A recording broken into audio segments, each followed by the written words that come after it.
Welcome to the Behavioral Observations Podcast, stimulating talk for today's behavior analysts. Now, here's your host, Matt Sikoria. All right, we're here for the 24th installment of the Inside JABA Series on behavioral observations. And I know I say this every time we do this, but I said this at the 23rd, the 22nd, the 21st, the 20th. I say it everyone. I can't believe we're up to 24 of these. This is just such an amazing opportunity to showcase all the awesome work that is being done over at JABA. And I am grateful for the opportunity to help share that. And we've got a great paper like we always do in the Inside JABA Series podcast, And I'm here with two of the authors. So I'd like to welcome Dr. Katie McHugh and Claudia Dozier, as well as editor-in-chief, of course, John Borrero. Everyone, thanks for joining me today. Thank you, Matt. Great to be here. Thank you for having us. Yeah, I'm really excited. And we were just talking about this awesome paper that you folks just published before we hit the record button. And there's a part of me, it's like, all right, we got to stop this because we got to save this for the show because there's lots of good stuff here. So the title of the article is Synchronous Reinforcement Schedules Promote Tolerance of Health-Related Routines for Adults with Disabilities. And it's in the summer issue of the 2025 JABA. So we'll have a link to that in the show notes for folks who want to check it out and maybe read along or do whatever they'd like to do so they can, we'll make sure people know where to find it so they can actually read the article itself. But we're going to hit the highlights here. So having said that, I'd like to start out like I usually do with these types of things. It's like, the why of the topic. So what made you want to study this issue of health-related routines, and maybe in the process kind of talk about what you mean by health-related routines? Sure, I can start with talking about that. I think with respect to this study, there were two things we were interested in. One was addressing tolerance for health-related routines. And then the other one was sort of extending our research on synchronous schedules of reinforcement. So first, I'll talk about why studying tolerance to health-related routines. So the literature suggests that these are super important. So things like adherence during medical procedures, dental procedures, and even things like ongoing routines, daily routines like toothbrushing or bathing or nail trimming, they're important for promoting good health and overall well-being for all of us.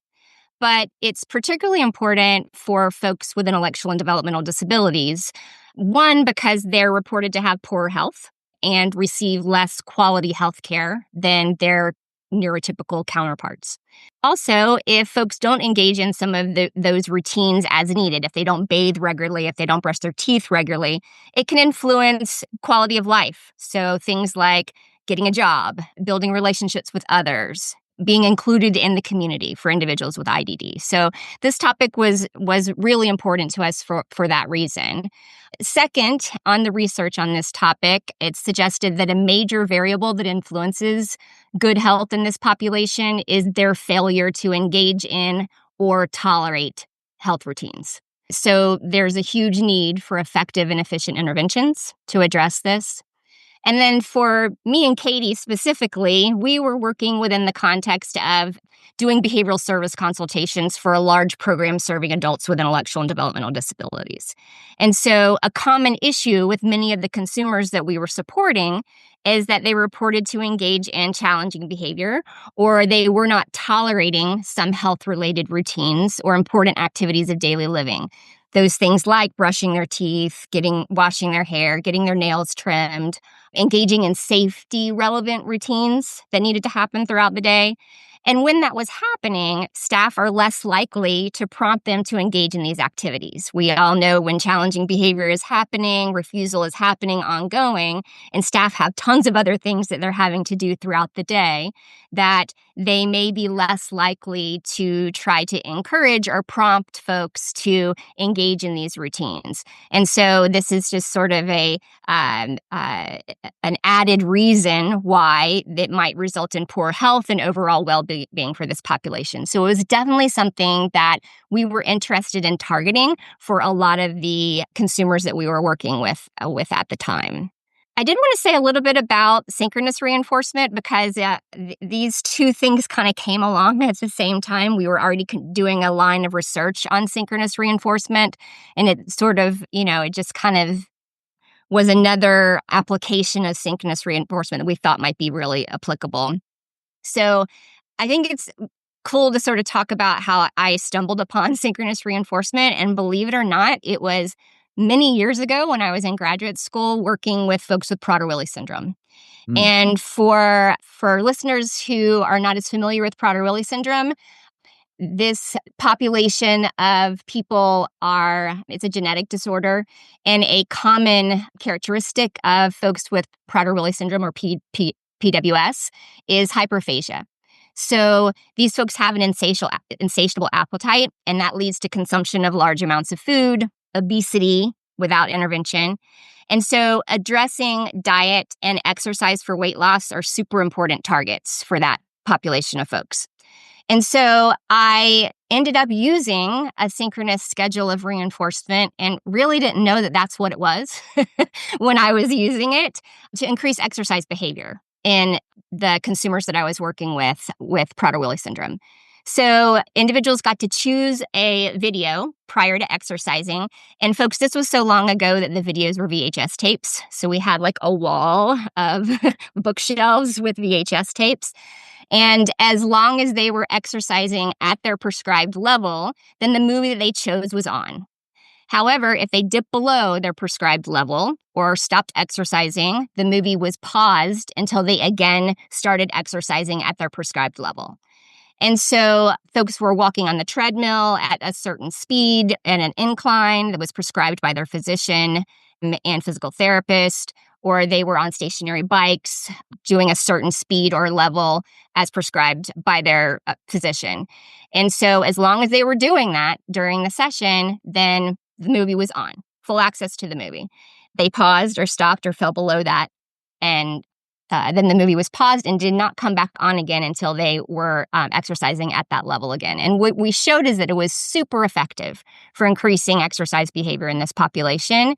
And when we compared it to another schedule that involved them getting access to the movie for the amount of time that they exercised during the session at the end of the session. So they exercised, and however much time they exercised at the level that they needed to, then they got access to that duration of time of watching the movie at the end. And so we compared those two.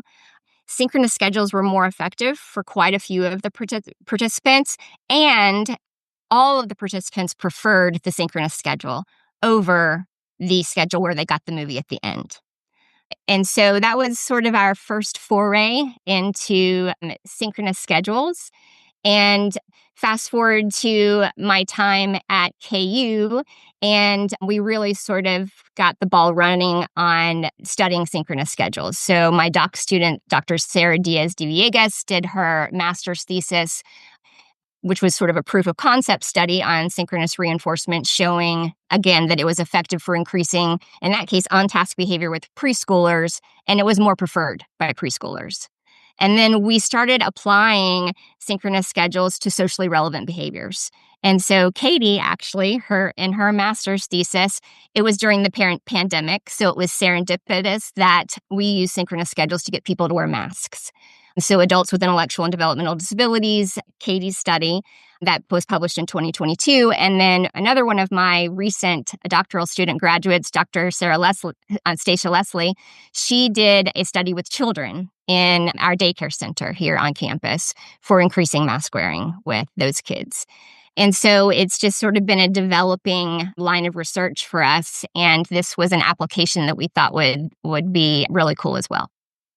What was the, do you recall the name of the paper or the citation of that one about the exercise that you It wasn't referenced? published. We did Okay. a series of evaluations with folks with Prader-Willi syndrome when we were working there. This was when I was in Brian Awada's lab in graduate school. And we were going to try to publish those as sort of a group of studies. So we did research on skin picking in that population because that's very popular. So functional analysis and treatment of skin picking. which, by the way, in that population tends to be covert.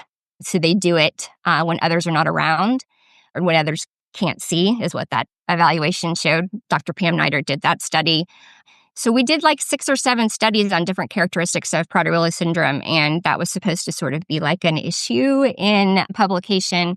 And then Brian became ill and it just didn't sort of move forward at that point in time. So Okay. All right. not published.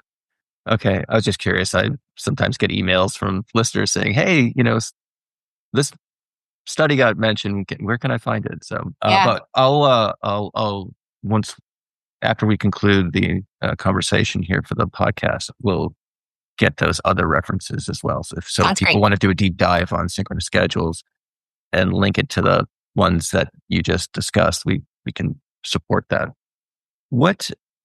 So synchronous schedules aside, in general, just turning to the more general topic of improving adherence or tolerance with health routines, what does the existing research in behavior analytic and the behavior analytic literature say about what has worked, what doesn't work, things like that? So, whether it's synchronous or otherwise.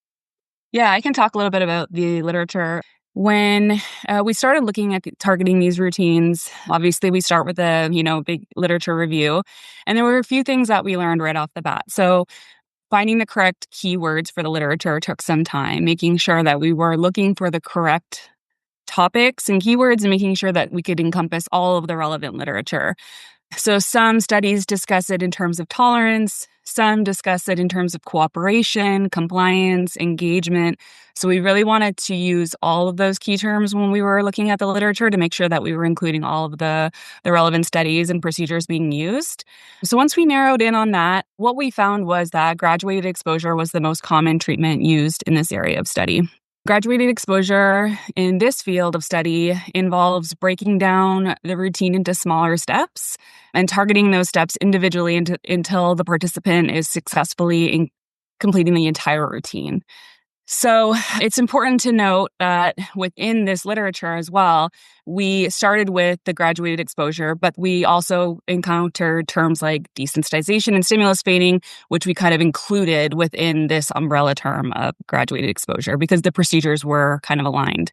So within the graduated exposure, we saw a lot in terms of treatment packages, right? So we saw graduated exposure used both with contingent and non-contingent reinforcement. So in the contingent reinforcement treatment packages, a reinforcer such as edibles or tokens or retention were delivered contingent on success at the target step that the participant was at. For example, Ellis et al. Done in 2006, they evaluated graduated exposure and social attention for tolerance of each target step for applying lotion for a 4-year-old with autism. And steps included things like holding the bottle, pumping the lotion into their hand, longer durations of tolerance in the hand, and then actually applying the lotion to the body. And if the participant completed the steps without engaging in interfering behavior, then the experimenter would deliver praise and other forms of preferred attention, such as tickles. So that was one example of treatment packages that we found. And then we also found studies that evaluated graduated exposure with non-contingent reinforcement, or NCR. And as we know, NCR involves the continuous delivery of preferred items and activities throughout the routine.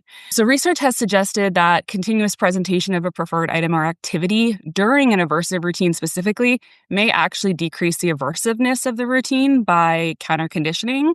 So for example, Stark et al., their procedure was very straightforward. They showed that interfering behavior during dental exams were reduced simply by telling the participants stories throughout the exam. So that's a pretty simple application. NCR and something that a lot of people could do and implement quite easily. So that was a really nice application of NCR with graduated exposure in the literature that we found.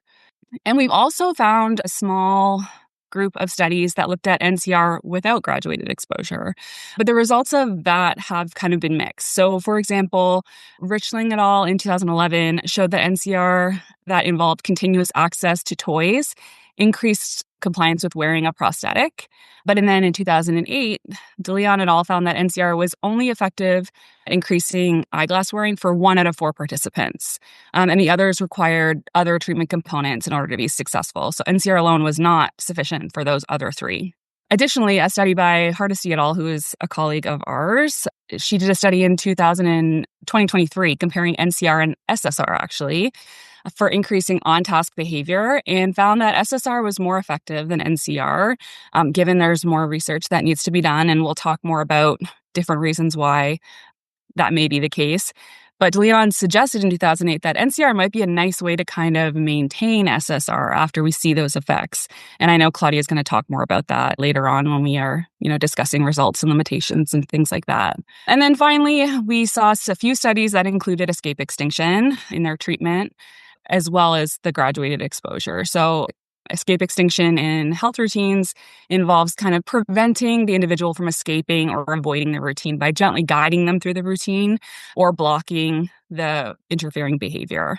And an example of this is during the pandemic, Halber et al. Demonstrated a successful evaluation with a treatment package of graduated exposure plus escape extinction for getting 12 children with autism to tolerate wearing masks. So throughout the literature, there are, various components that are added here and there. But what we really wanted to look at was, compared to all of these, and given different limitations that we'll discuss later on, how would SSR kind of stand up? Katie, you said something that I want to circle back to if we can. When I think about papers that are published in JABA, I can feel fairly confident that consistent readers of the journal will come into contact with your work. So I'm confident that the folks who subscribe to JABA, the folks who are behavior analysts and practicing, are going to see this work. But you mentioned right at the outset that you had to search pretty broadly in terms of keywords to be able to encompass this broad literature, presumably both within and outside of behavior analysis. Mm-hmm. And that particular point is something that I've been very interested in. That is, what are the types of keywords that are going to come up in a search for the developmental pediatrician, or going to come up in a search for general practitioners in medicine, for example.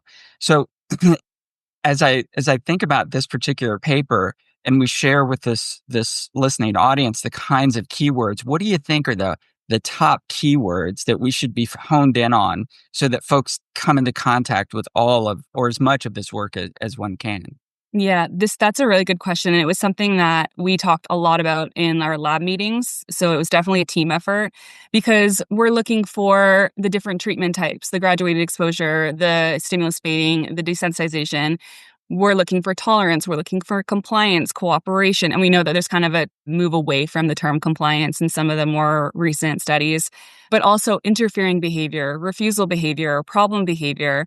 So I think it's, health-related routines. We tried to capture that in a broader way so that it wasn't so behavior analytic specific, that it would kind of have a, more wide reach. But it is definitely something that, we kind of talk about in my dissertation about, that is something that we kind of need to get on the same page on in terms of keywords and finding things, because it would find one, we'd use those keywords to find our way down the other rabbit hole. So there isn't a clear path. It just seems to be doing the research. And then when we are publishing studies, using terms that are a little bit more broad so that other people are accessing the literature.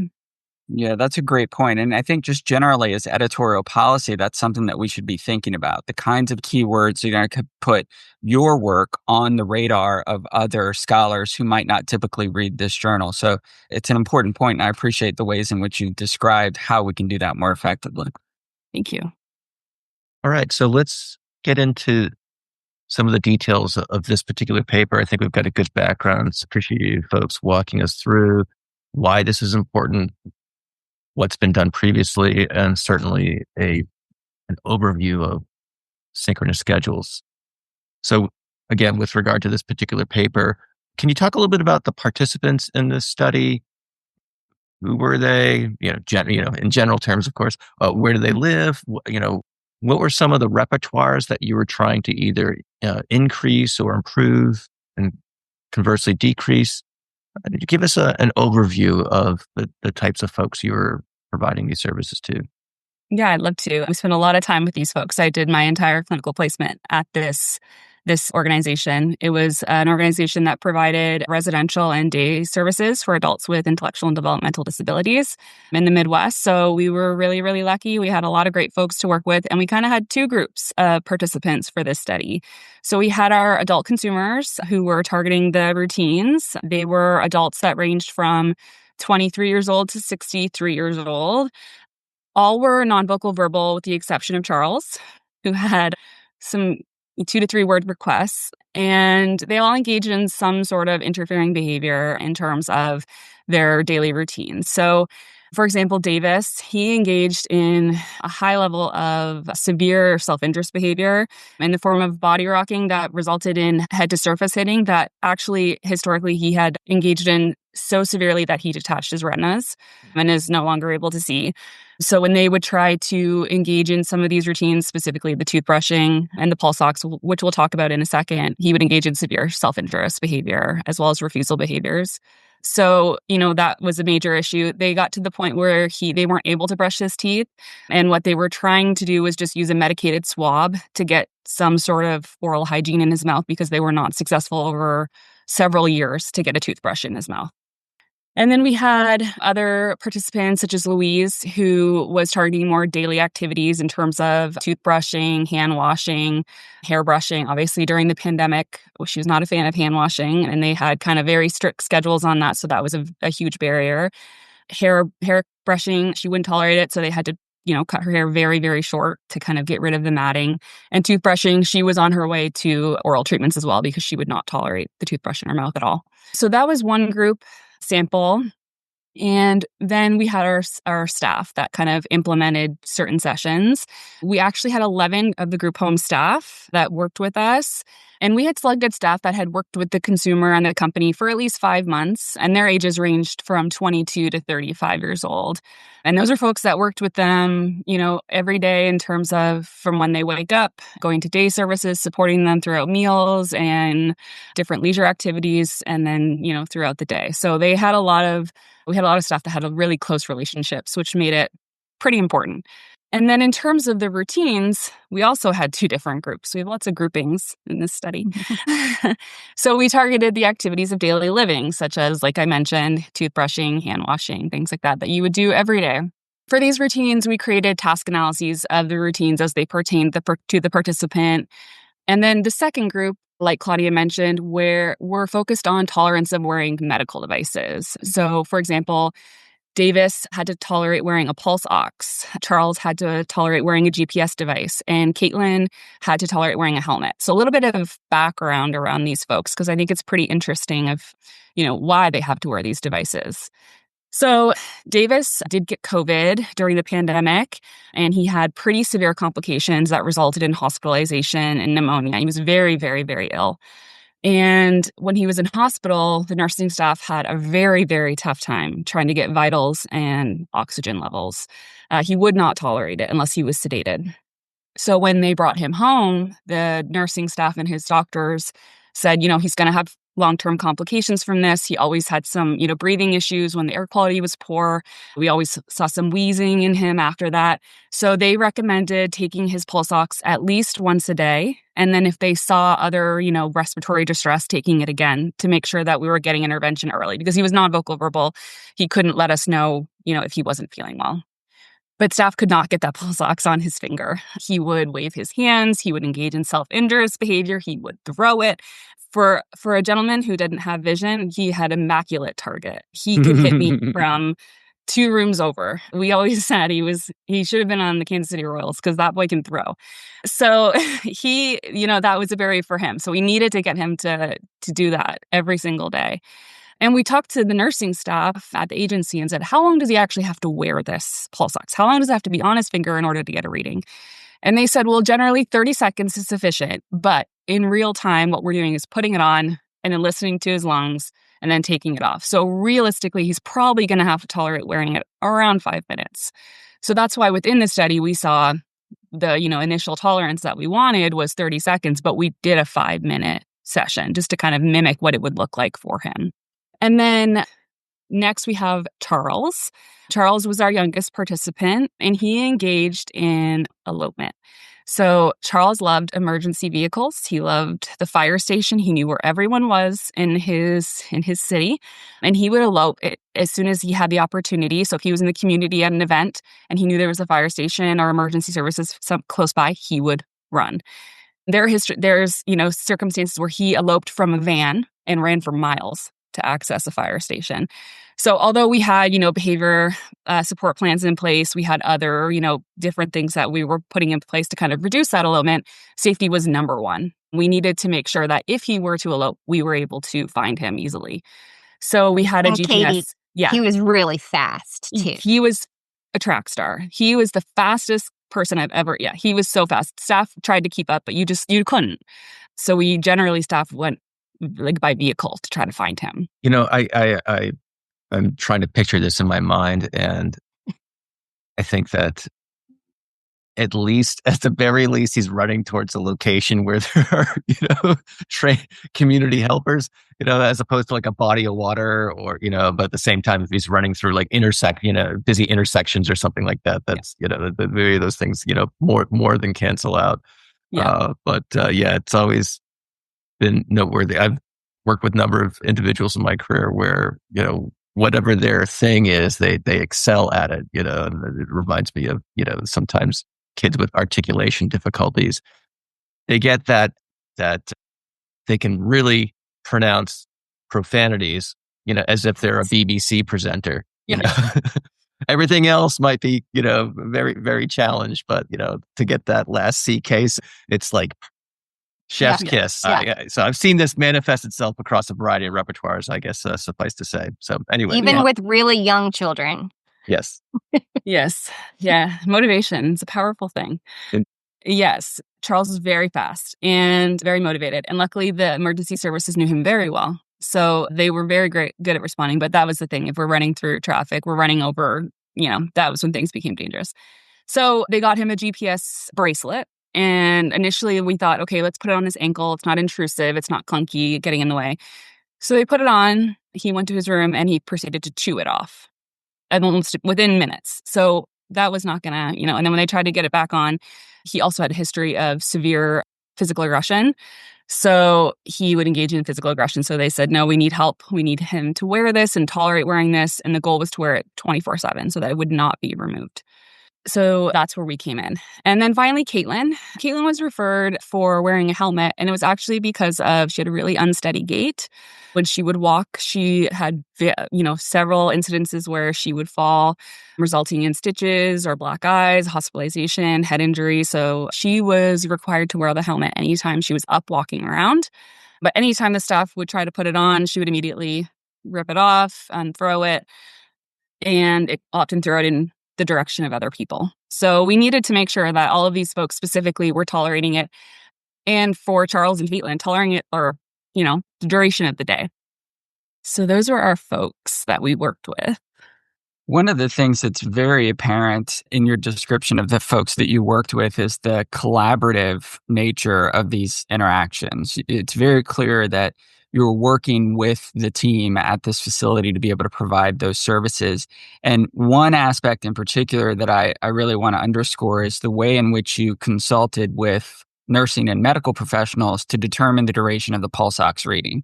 And to me, that might be something that kind of goes unappreciated or underappreciated, because it really reflects kind of an interdisciplinary approach to your service provision. But it's just a small little important detail that I think that many of us in science and practice could benefit from.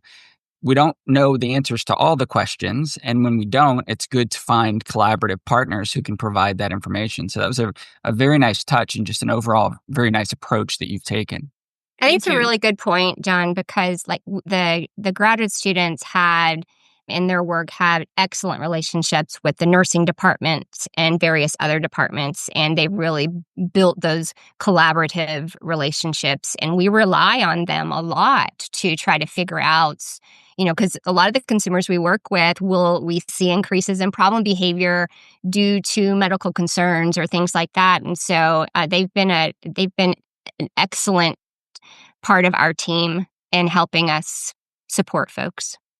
Yeah, I think as a student, as a grad student, we take for granted sometimes when we're in a clinic setting where we do hold the cards, we do hold the contingencies, but in this role, we were consultants. Mhm. So we would give our recommendations, and at first they weren't interested. I know Claudia has stories of when they first entered and kind of offered that support, doors were being locked and there's a lot of refusal. They're But like, then thanks, but no thanks. yeah, but then Claudia and, the past students worked really hard to kind of build those relationships because we can't be there 24/7 and we really need them to buy in and kind of trust us. And I think we got to a really nice place, especially with this study, that they would come to us for support and then we're coming to them for collaboration. Is this going to work? Is this going to work for you day to day? So, yeah. All right. So what was, I know you talked about SSR procedures in general, but what was a specific procedure that that you guys implemented here? And I noticed that, there was an assent procedure as well. And it seems to be something we're seeing more and more of. And it's always of interest to me to see how different research teams go about assessing that. So I'd like to get an understanding of the general procedure and then also how you determine whether or not folks were interested in participating. Yeah. Yeah. For the assent component, that was something that was a major focus throughout all of our plans in terms of just making sure that we're looking at and assessing their human rights. These are adults who can make choices, and we want to make sure that, anything that we're doing is positive, something that they want to participate in. So how we assessed that was that when we would come in for a session, we would tell them what we were doing. So, hey, today we're going to work on toothbrushing. If you want, we'll go to the bathroom, come with me. And if they came with me, then that would be my kind of indication that, yes, they want to come with me and they want to participate in this session. If they did not come right away, I would offer one more prompt. Hey, we're going to go work on toothbrushing. We're going to make sure that, we get your teeth nice and clean.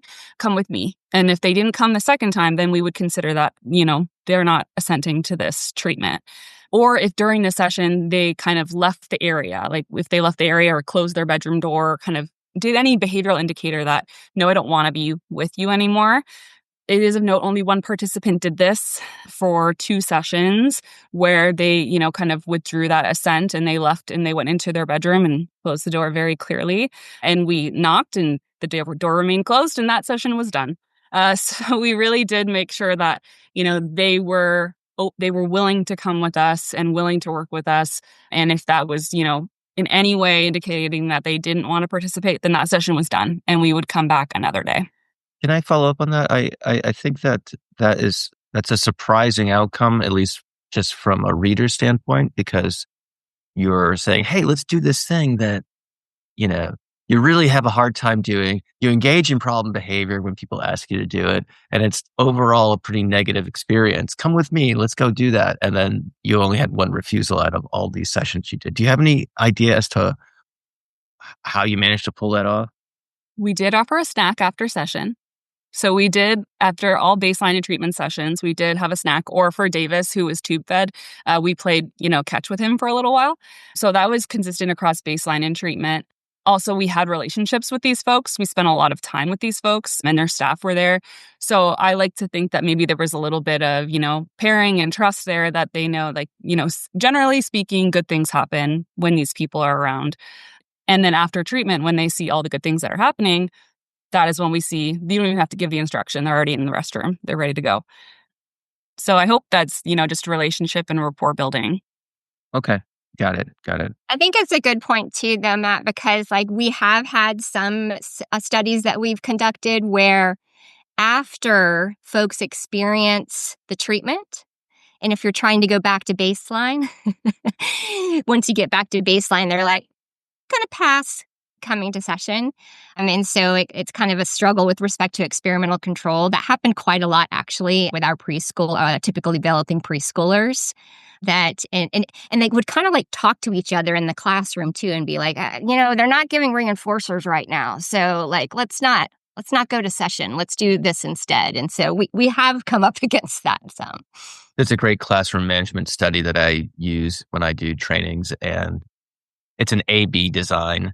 And it's an A/B design because the teacher when the intervention was so successful, the teacher's like, I'm not interested in a reversal here. So I could totally see that. Anyway, all right. Let's see, where were we? All Matt, right. So we got this. Yeah, go Can ahead. I ask Yeah. a follow-up there? So I'm not sure if this was covered, Katie, but there was another feature of the assent process or the evaluation of assent where you measured affect. Can you speak a little bit about that part? Yeah, I'd love to.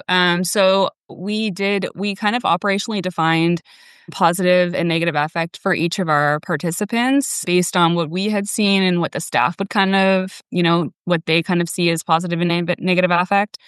And we took data on it in baseline and in treatment and compared those levels just to see, if we did see a change. Obviously, we don't have to be thrilled with brushing our teeth and, that's also not, expected. But we wanted to see if there was any sort of change in affect, maybe suggesting that it was less subversive. And we actually did see a change. So in baseline, we saw pretty high levels of negative affect across the board for our folks and pretty low levels of positive affect. And then following treatment, we saw low to zero levels of negative affect and pretty high levels of positive affect. So we just kind of measured that as a measure of social validity and something that we had been talking about within the lab and kind of interested to see what would happen. And yeah, we were really pleasantly surprised with the change that we saw after treatment.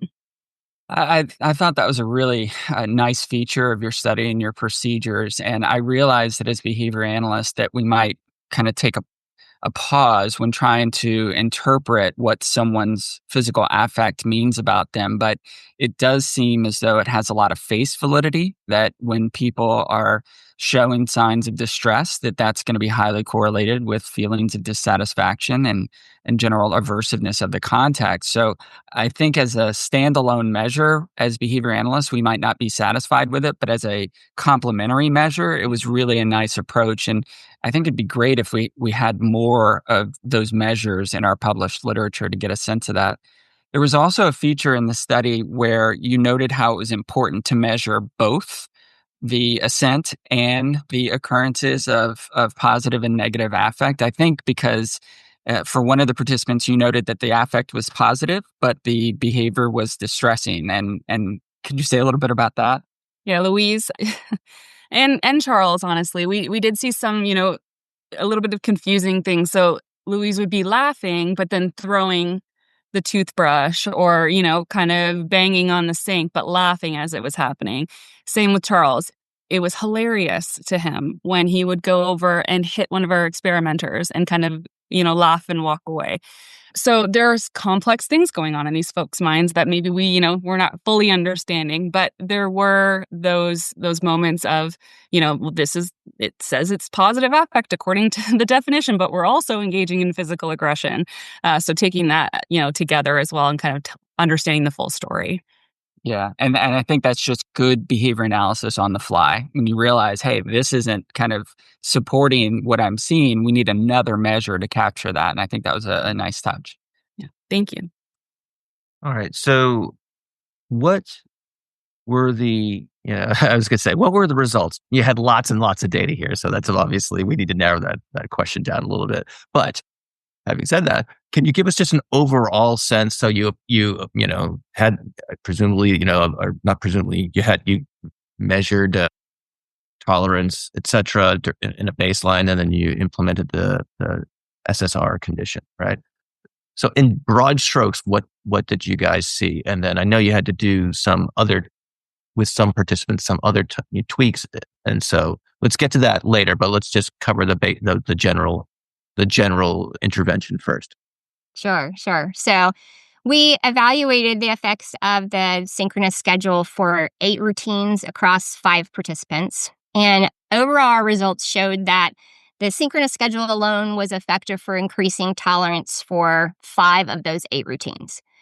We did, for 2 of the 3 remaining participants' routines, have to do some additional modifications, which Katie will talk about here in a bit, to show sort of robust effects of the treatment package. So for Caitlin, and to remind her to keep her helmet on, we implemented SSR, the synchronous schedule SSR, plus a response block and prompt procedure. And then for Charles, we also implemented the added the response block and prompt procedure and overlaid on top of that, because of the physical aggression that Katie was talking about before, a response cost procedure that was actually part of his behavior intervention plan already for physical aggression. And this really started being necessary, like Katie said, when Charles started targeting a particular individual experimenter in the sessions. So we were also able to increase the session duration to 30 to 60 minutes to more closely approximate the clinical goals and to maintain the effects without synchronous schedules for both Caitlin and Charles. Because Caitlin was up in ambulatory based on reports by her staff at about 30 minutes at a time. That's what we shot for 30 minutes for our terminal schedule. For Charles, he was supposed to wear the GPS anklet all day long. And so within the context of this study, we showed maintenance under 60-minute sessions. And then again, we were able to remove the synchronous schedule contingency over time. For one participant, Ava, even with several additional modifications that we made, SSR was not effective for increasing tolerance. And Katie can talk about the modifications that we made, were things that we tried to do. And then when we talk about the limitations, I can sort of talk about, things we may have considered. And then I think another important thing is that we were able to train the direct care staff using behavioral skills training to implement the treatment that we found to be effective for each of our participants, such that they were implementing it with high integrity and maintaining high levels of tolerance with their implementation. I think another important thing to highlight with respect to our outcomes that we sort of didn't predict is that for some of the routines for some participants, we saw an increase in tolerance and a decrease in the duration of the session, meaning that for those task-analyzed tasks like toothbrushing and hair brushing, they completed the routine quicker during treatment than in baseline. But in treatment, they continued to engage in some interfering behavior. Now, most of them, it was not the severe challenging behavior. It was mostly some physical refusal, like, pushing the toothbrush away, those kind of things. But the behaviors were happening way less. And the reason we may not have seen a difference in the levels a huge difference in the levels of interfering behavior from baseline to treatment, I think also has to do with how we collected data on that behavior, given that it was interval data collection. Had our intervals been smaller or had we collected data in a different way, we may have actually shown a more clear picture of differences with respect to that behavior. With Charles, who had a response cost component, did you see were you able to line up any of those social validity or affect indices? When you see a punishment procedure, everyone, is going to think back to that chapter of Cooper and like, oh gosh, there's all these side effects and et cetera, et cetera. So when you had to implement that component of the intervention, did you have a sense or do you have any data that can speak to his, I guess, qualitative response to the response cost procedure? We don't have any, data to support it. But what I will say is, like Claudia mentioned, it was part of his behavior intervention plan. So when that went into place, he handed me the trucks. So he would carry around fire trucks with him. And part of his plan was that when he engaged physical aggression, those were removed for a short period of time. And once we built that in the contingency and he understood that now when I hit, these are taken away, he would hand them to me. It wasn't a battle. It wasn't a fight. I never even had to really vocally prompt him, or staff didn't either. It was a hit and he handed them over. So, he very clearly, mentalistically understood. He didn't seem distressed by it. We weren't in some sort of power struggle with it. And it did seem to be quite effective at decreasing that physical aggression. I think it's also important to note, too, that we had worked with Charles for a long time and we had evaluated a lot of reinforcement-based procedures that were somewhat effective, but not completely effective for reducing the physical aggression, which was, in a lot of instances, met crisis level, which resulted in having to implement crisis procedures like restraint, things like that. So the physical aggression was extremely severe. and had harmed people pretty bad in the past. And we found that adding this contingency really was effective in decreasing the level of that behavior. And we decided not to keep it in our treatment package just because we wanted to see what the effects of our treatment package was. And then it sort of bit us because he figured out, oh, in this situation, I can engage in physical aggression and, nothing happens. So I think it's also important to note that we really programmed in his plan access to those really potent reinforcers. So he had trips to the fire station programmed in to his behavior intervention plan. He could earn additional trips and things that had to do with fire stations and emergency management folks. And like Katie said, he knew all of the people in Lawrence that worked in those positions because we had sort of programmed those in within the context of his plan. So it was that was not implemented sort of willy-nilly. It was done within the context of evaluating reinforcement-based procedures and within a treatment package that had tons of reinforcement procedures. And his preferred media was watching emergency vehicles. So we were getting all of it. We were getting all the good stuff that we like to watch. The sirens were going. It was loud. So that was his preferred media as well. But yes, Claudia's right. There was a long history with Charles. Yeah, I appreciate you walking us through that background because it sounds like to use your terminology, you didn't wade into this willy-nilly and say, well, we're just going to do a response cost because this behavior is fill in the blank. It's part of a very comprehensive assessment and ongoing analysis of various positive-based treatment avenues, I suppose. So thank you for going through that in a little bit more detail. Yeah, and the company also has a human rights committee that has to approve all of our any procedures that are considered restrictive. Response cost is considered a restrictive procedure. So our behavior plans that have any restrictive procedures have to go through the human rights committee. And so professionals sit on that, parents sit on that committee, consumers sit on that committee. So it has to be approved by the human rights committee as well, which I think is great. And it's, I guess, just again, I'm just trying to imagine this in my mind. Sounds like that was an effective component to his overall treatment, and the fact that he just handed over the trucks willingly without any prompting, it's just really interesting to try to conceptualize that. That the response cost procedure was didn't produce any emotional responding or anything like that. There was a lot of cooperation with regard to following through with the contingency, and I don't know, I just found that very interesting. I want to get into maybe some of the things that you folks might characterize as limitations and maybe future directions of this line of research. But I want to make sure that, if there's anything else about the results of this particular study, I want to give the opportunity to mention that. If not, we can go right ahead into, what are some of the things you wish happened or should have done and what you want to do next, etc. Anything else that you want to chat about with respect to the results, Katie, or things that maybe didn't make it into the paper or anything? No, I don't think so. I think we captured it all. Okay. All right. So let's get into, what sorts of things that, what were some of the limitations from your perspective, and what sort of research do you think should folks who are interested in this line of work consider doing next? Yeah.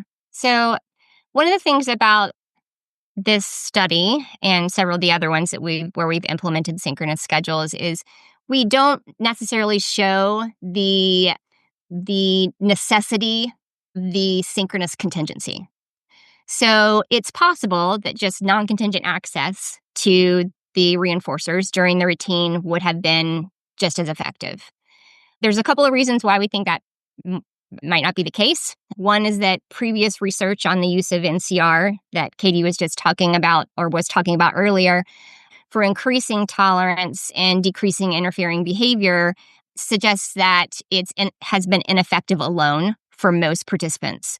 So without the inclusion of additional procedures like graduated exposure or contingent reinforcement for step completion, it tends to not be effective by itself over time. Katie also mentioned the study by Hardesty et al. 2023, where they actually compared synchronous schedules and non-contingent reinforcement schedules. And they found that the synchronous schedule was more effective than the non-contingent reinforcement schedule.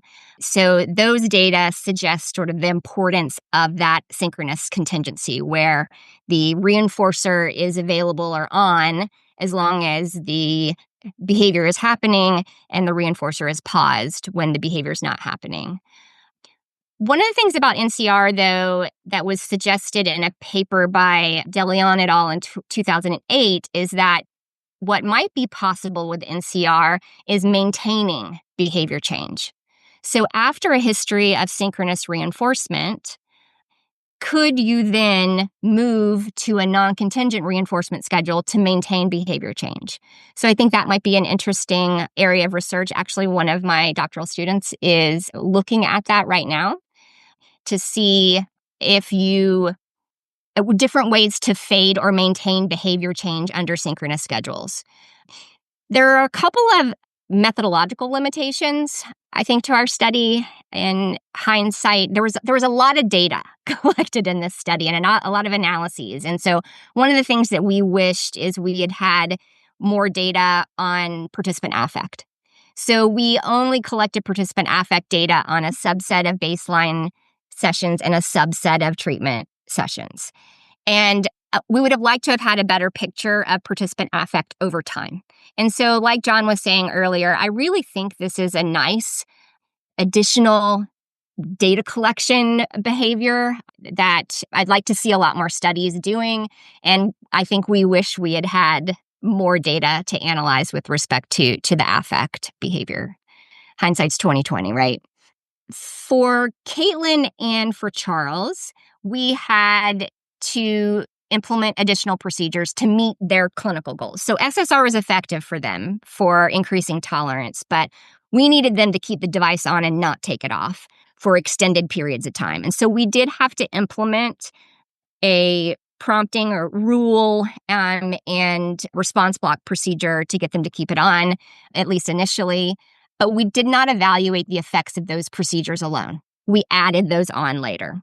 And so it's possible that those procedures alone would be effective, and we don't know that from how we evaluated the effects of our intervention for those folks.